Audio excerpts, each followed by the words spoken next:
Online class में आज आपका स्वागत है। पीजी थर्ड सेमेस्टर के पेपर ZOM301 की तृतीय यूनिट के अंतर्गत एक विषय है जिसका शीर्षक है स्टूडेंट टी टेस्ट। आज हम आपके समक्ष स्टूडेंट्स टी टेस्ट का प्रारंभिक परिचय लेकर उपस्थित हुए हैं।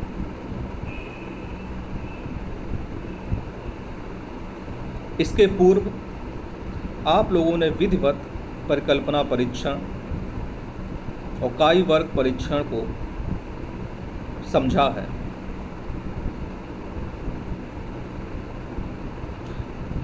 छोटे न्यायाधीश वितरण सिद्धांत में विलियम गोसेट,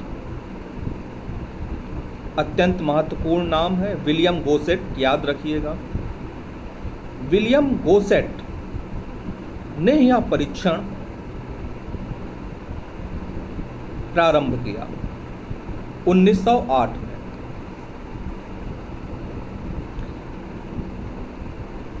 जैसे जैसे हमारा प्रतिदर्श छोटा होता जाता है, यानी कि 30 से कम होता जाता है,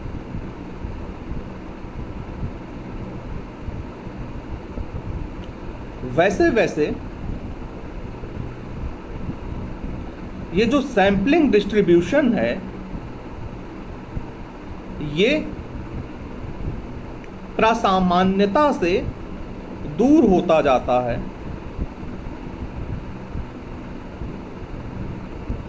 और डिग्री ऑफ फ्रीडम बढ़ती है। गोसेट ने इस सिद्धांत के विश्लेषण में स्टूडेंट नामक उपनाम से निरंतर कार्य किया, अतः इसे स्टूडेंट्स टी टेस्ट भी कहते हैं। बाद में 1926 में फिशर ने इस सिद्धांत को विस्तृत किया। फिर इस सिद्धांत का भौगोलिक अध्ययनों में उपयोग स्ट्रॉलर ने किया, गैरिसन ने किया, डेविस ने किया, ग्रेगरी ने किया, चोर्ले ने किया, अनेक विद्वानों ने इसका उपयोग किया। हैगेट ने टी परीक्षण का प्रयोग करके मध्य संयुक्त राज्य अमेरिका के 2 प्रदेशों में नगरों के बीच की दूरी संबंधित आंकड़े के लिए 2 माध्यों के मूल्यों के अंतर की सार्थकता का परीक्षण किया। ये जो टी टेस्ट है, इस टी टेस्ट की कुछ मान्यताएं हैं। टी टेस्ट की पहली मान्यता ये है कि जो हमारा प्रतिदर्श होगा, जो हमारा न्यायाधीश होगा, जो हमारा सैंपल होगा, वो यादृच्छिक प्रतिचयन विधि रैंडम सैम्पलिंग मेथड द्वारा चयनित किया गया होगा। टी टेस्ट की दूसरी मान्यता यह है कि जो जनसंख्या है, जो समग्र है, उसका जो प्रमाप विचलन है या मानक विचलन है वह हमें ज्ञात नहीं है। इसकी तीसरी मान्यता है कि जिस जनसंख्या से यह प्रतिदर्श चुना गया है, जिस बड़ी जनसंख्या से यह लघु प्रतिदर्श चुना गया है, उस मूल जनसंख्या का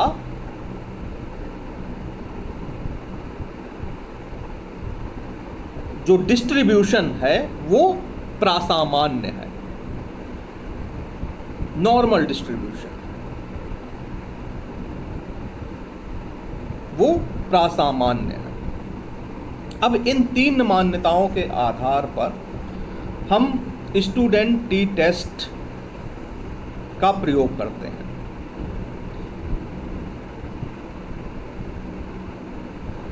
लघु प्रतिदर्श आपको ध्यान में रखना है कि आपका प्रतिदर्श लघु है, 30 या 30 से कम है।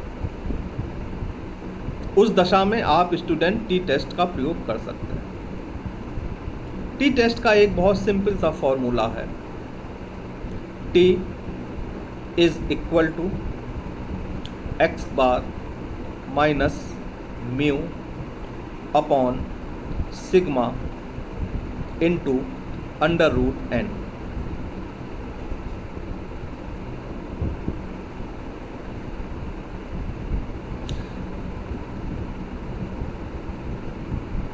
इस फॉर्मूले को ध्यान से समझने की ज़रूरत है। एक्स बार क्या है? एक्स बार जो प्रतिदर्श है, जैसे कि 1000 में से हमने 10 इकाइयाँ चयनित करी, तो उन 10 का माध्य, चयनित इकाइयाँ यानी कि प्रतिदर्श का माध्य है हमारा एक्स बार। म्यू क्या है? जब हम लोग हाइपोथेसिस टेस्टिंग पढ़ रहे थे तो वहाँ पे म्यू आया था जी परीक्षण के अंतर्गत, जेड परीक्षण के अंतर्गत, जिसे किताबों में जेड परीक्षण कहते हैं और प्रोनाउंस जी परीक्षण के नाम से करते हैं। तो वहाँ पे म्यू आया था। तो ये म्यू क्या है? म्यू है समग्र का माध्य। एन क्या है? प्रतिदर्श की कुल इकाइयाँ।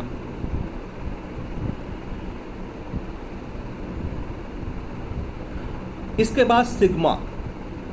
देखिए यहाँ पे सिग्मा का मतलब अभिप्राय, प्रतिदर्श यानी कि जो हमारा सैंपल है उसकी प्रमाप विचलन से है,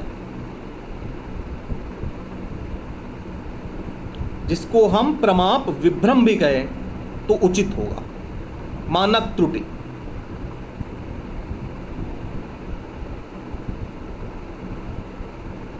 सिग्मा, सिग्मा का अभिप्राय, देखिए मान्यता में आपने पढ़ा है कि समग्र का मानक विचलन अज्ञात है। तो ये जो ये जो प्रमाप त्रुटि या मानक विचलन है, ये सैंपल की है, न्यादर्श की। इसको अगर हम पारिभाषिक शब्दों में कहें तो t का मूल्य ज्ञात करने के लिए समग्र के माध्य में, समग्र के माध्य में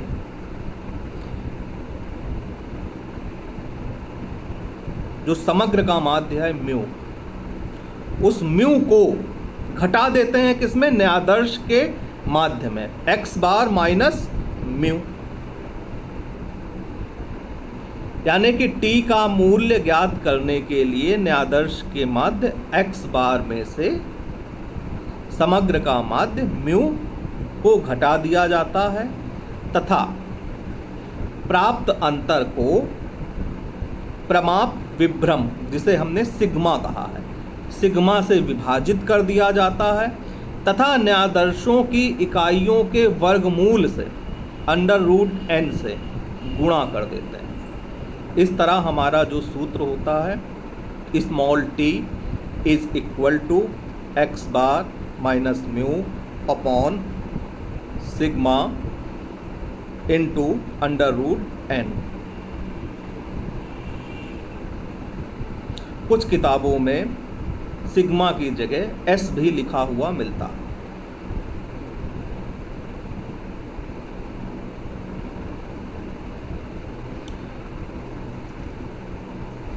एस का मतलब स्टैंडर्ड एरर का एस लिखा हुआ मिलता है, लेकिन जब हम जिस चीज़ से संबंधित मानक त्रुटि होती है उस चीज़ का सिंबल हम सिग्मा के साथ में जोड़ दिया करते हैं। ये एक अलग विषय है, जब आप लोगों को कहीं पे इस तरह की बात आएगी तो आपको बताया जाएगा। अब t का इस सूत्र से हमें क्या ज्ञात हो जाएगा? t का मान ज्ञात हो जाएगा। अब t के मान की तुलना हम डिग्री ऑफ फ्रीडम पर 5% या 1% सार्थकता स्तर पर टी की सारणी से करते हैं। यदि टी का आकलित किया गया मूल्य टी के सारणी के मान से अधिक है, टी का मान जो हमने आकलित किया है वह मान टी के सारणी के मान से अधिक है, तो अंतर निश्चित सार्थकता स्तर पर सार्थक माना जाता है और जो हमने शून्य परिकल्पना बनाई है वह असत्य हो जाती है, वह निरस्त कर दी जाती है। और इसके विपरीत जब टी का आकलित किया हुआ मूल्य टेबल के सारणी के टी के मूल्य से कम होता है तो अंतर अर्थहीन होता है।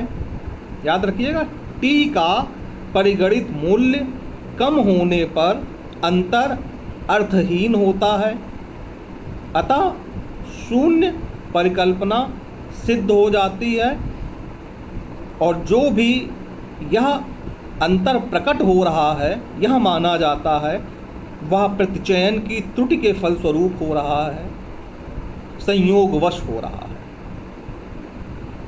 अब स्टूडेंट टी टेस्ट के अंतर्गत